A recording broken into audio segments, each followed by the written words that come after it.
Merci beaucoup de me recevoir pour la présentation. Donc, comme expliqué Oriane, je suis un jeune professeur Ivado, donc jeune encore. Ça fait 2 ans et demi que j'étais embauché à Polytechnique.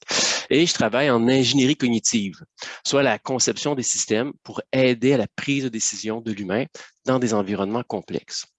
Je peux compter, à présent, je peux compter sur une forte équipe de 10 étudiants-chercheurs à la maîtrise et au doctorat qui proviennent d'horizons diverses, de l'ingénierie, de la psychologie, de design industriel et de design graphique. Et c'est vraiment eux qui ont chacun leur projet dans différents domaines d'application que je vais présenter.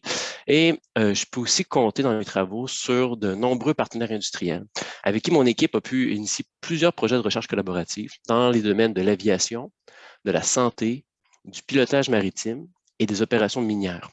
Nos partenaires donc donnent accès à des problèmes de recherche qui sont pertinents et d'actualité, de même qu'avoir accès à des données de terrain et permettent surtout à ce que les résultats que nous obtenons de la recherche viennent vraiment améliorer la sûreté de leurs opérations dans leur quotidien.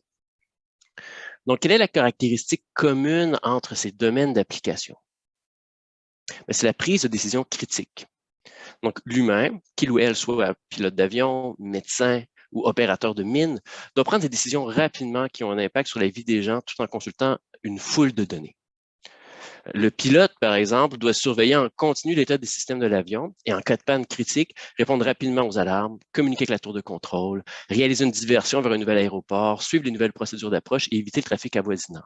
Donc, comment lui présenter toute cette information pour qu'elle puisse s'intégrer dans les scénarios de tâches décrits? Pareillement, la pandémie de COVID-19 a frappé le milieu hospitalier de plein fouet. La croissance rapide du nombre d'hospitalisations, combinée à la rareté du matériel de protection et l'essoufflement du personnel soignant, ont mis sous pression la passation des soins aux patients. Et donc, gérer efficacement les ressources de l'unité, c'est-à-dire savoir s'il y a des lits disponibles pour accueillir de nouveaux patients, si l'équipement médical nécessaire est fonctionnel et si le personnel infirmier est présent et en mesure de prodiguer les soins, était absolument critique pour offrir le bon soin aux patients au bon moment. Et je vais revenir particulièrement sur ce projet par la suite. Finalement, les opérateurs de sites miniers ont aussi accès à une tonne d'informations sur l'extraction du minerai, le concassage, la localisation du matériel roulant, le taux d'usure du matériel demandant un entretien, etc., qui proviennent de capteurs installés sur le matériel. De cette tonne de données, de quelle information ont-ils besoin pour assurer la sûreté et le bon déroulement des opérations? Et surtout, comment la leur présenter le plus efficacement possible? Donc, c'est à ces questions que s'attaque mon équipe de recherche.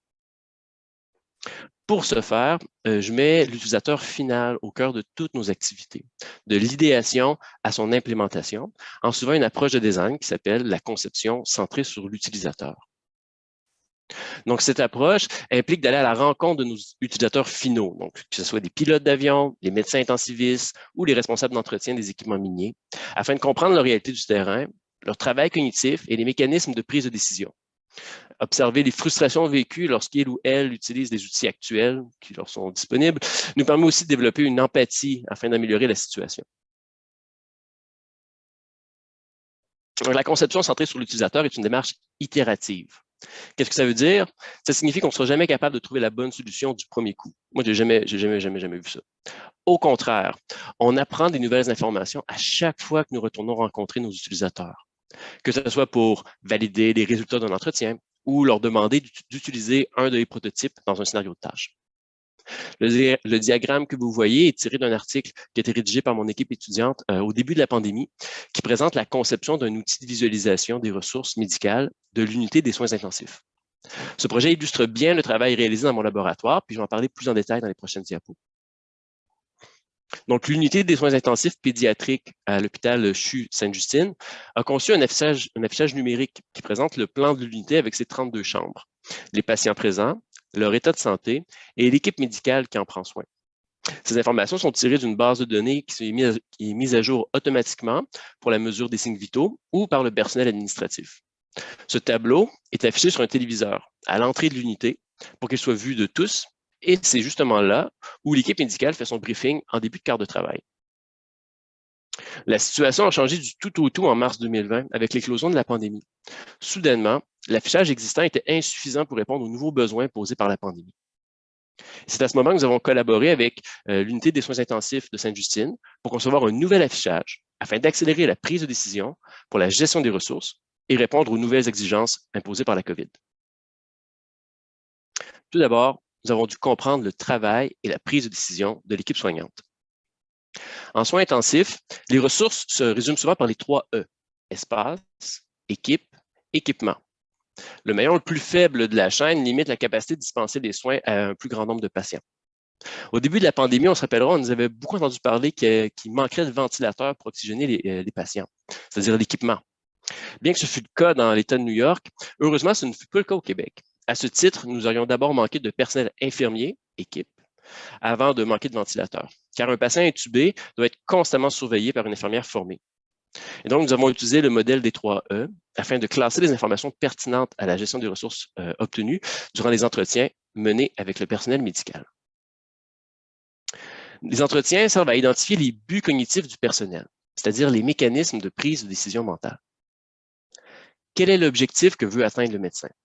Quelles sont les questions qu'il ou elle se pose pour savoir si sa situation est sous contrôle? Donc, cette analyse se réalise par entretien afin de rendre explicites les buts et les décisions que doit prendre l'équipe soignante en lien avec la gestion de la pandémie.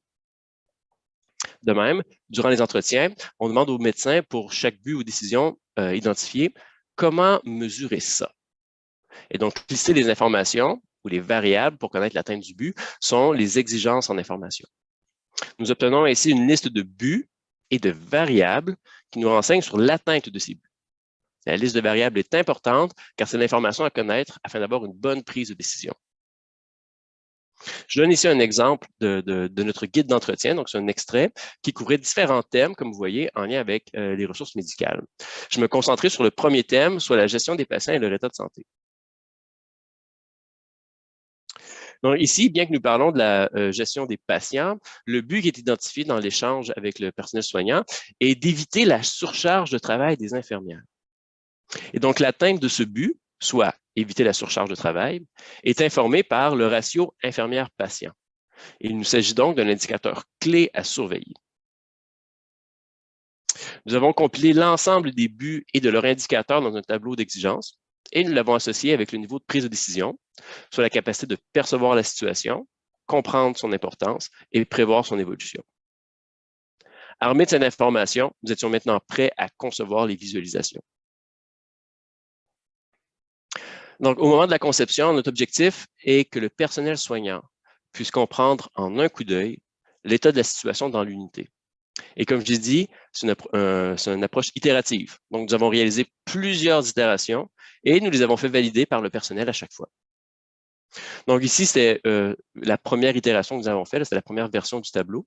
Et donc, qu'est-ce que vous observez en haut de l'affichage? En fait, vous retrouvez des statistiques de dénombrement par catégorie, de même qu'un affichage de l'état de l'unité.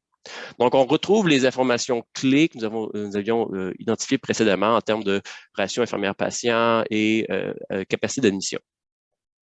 De même, on retrouve encore la vue de plan de l'unité avec l'information du personnel soignant. Les itérations suivantes, en fait, nous ont permis de simplifier la présentation de l'information et capable de mieux structurer nos écrans. Et nous avons aussi mis en évidence les zones d'isolation COVID avec les encadrés rouges, jaunes et bleus pour les zones froides. Au fur et à mesure, donc, nous avons continué à vouloir offrir une capacité d'anticipation, capable de prévoir l'évolution de la situation dans l'unité des soins, et d'où l'idée d'avoir un affichage au centre, en fait, qui montrait une information de tendance.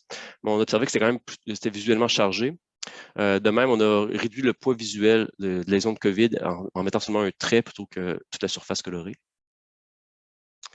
Et finalement, on se retrouve à la dernière version, où cette fois-ci, donc, les grandes nouveautés, c'est qu'on a un indicateur de l'état de l'unité qui est affiché en haut à gauche là, avec le pointeur dans les zones de couleur.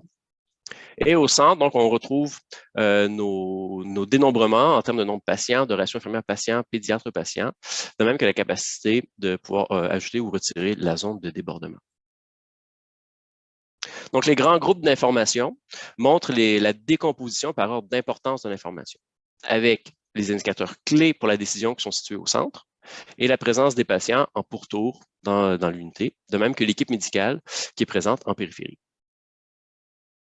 Je vais maintenant présenter la section du centre qui contient les indicateurs de prise de décision parce que c'est la plus grosse modification par rapport à l'affichage existant. Donc, il s'agit d'un dénombrement de l'état de la situation dans l'unité avec son contexte pour interpréter l'information. Le nombre de patients présents avec les départs prévus dans la journée permet de comprendre la charge globale dans l'unité. De même, le nombre de patients COVID en zone chaude, tiède ou froide sont présentés.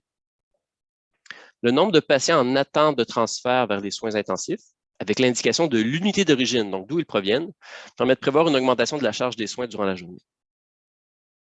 Toutefois, le facteur critique pour déterminer la capacité de l'unité à accueillir plus de patients ou de devoir les transférer vers un autre centre hospitalier est le ratio infirmière-patient et médecin-patient. Donc, vous vous souviendrez des 3 E. Ici, le facteur critique est équipe plutôt qu'équipement.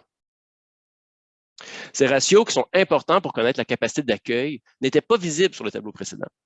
Avec leur ajout, le personnel soignant est maintenant capable d'estimer en un coup d'œil si le cadre de travail sera sous contrôle ou au contraire nécessitera de l'aide supplémentaire.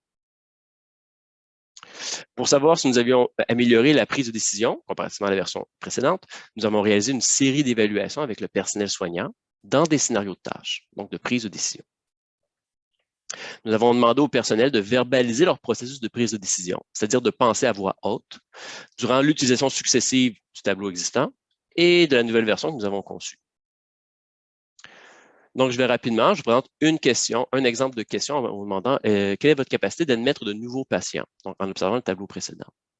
Et donc, la réponse à cette question, en fait, maintenant, on le sait, est déterminée par le nombre de personnels infirmiers présents et leur charge de travail. Cette information-là était affichée, on pouvait la déduire du tableau existant, en fait, mais demandait de, en fait, dénombrer mentalement, compter mentalement le nombre de patients, de même que la charge qui est associée aux infirmières. Donc, de maintenir en mémoire plusieurs sources d'informations. Désormais, la capacité d'accueil est affichée en haut à gauche de l'écran, avec au centre le nombre de places qui sont disponibles. Le service d'origine des patients en attente, urgence ou cardiologie dans ce cas-ci, permet de prévoir la charge de travail de ces futurs patients.